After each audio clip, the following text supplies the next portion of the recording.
This is Ellen. Hello, Ellen. And this is the first video in my Ellen collaboration. We're going to focus on this top that is too big for Ellen. I'm going to show you how to do 3 simple alterations. Take in the waist, adjust the shoulders, and reduce the V-cut. Staying socially distanced, I acquired the top from Ellen.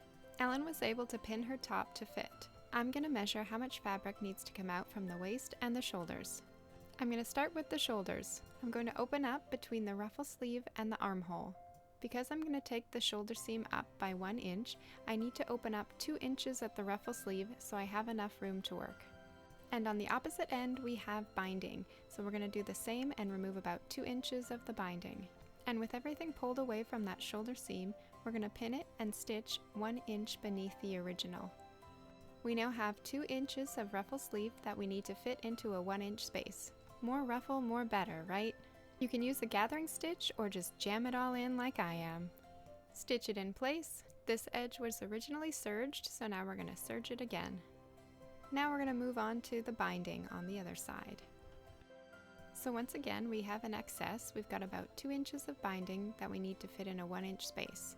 So I'm going to clip it in half and put right sides together and stitch it to fit. So the binding is super tiny and the fabric's pretty silky smooth, so anything relating to this binding was a nightmare. And if you've ever stitched anything smaller than 1 inch, you know how difficult this can be. I got it all together, but I kind of wish I just hand stitched it.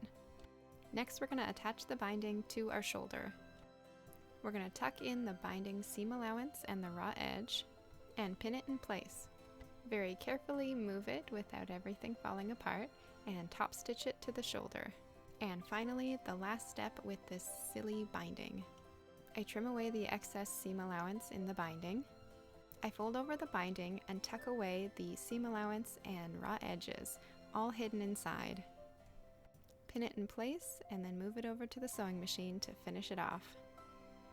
I ended up doing a couple rows of stitching here to make sure it all was secure. Now we're going to take in the waist. Since one of the side seams had a zipper, I didn't want to go messing with that, so I decided to open up the center back. I'm going to take away about 2 inches from the waist, so I opened up 4 inches for working space. On the top pieces, I marked the center point, so I know where they need to overlap after I've taken it in. Next, I'm going to flip the waistband inside out. I'm going to put right sides together, folding at the center back. I pin this in place.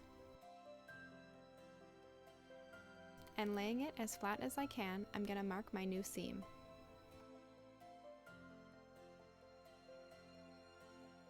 Then I can stitch over that line, and I can trim away that excess seam allowance. We're going to press the seam open and then fold it right side out. Now we can reattach the 2 pieces. And we're going to make sure to line up those 2 center points that we marked with each other. Then I can stitch the front of the waistband and the top together. To stitch the back half of the waistband on, we're going to use the stitch in the ditch technique. So I'm going to pin the back of the waistband slightly higher than the front of the waistband. This way you'll catch it when you sew from the front. Time to stitch in the ditch. It's so much fun to say. Stitch in the ditch. And we're already moving on to our final alteration.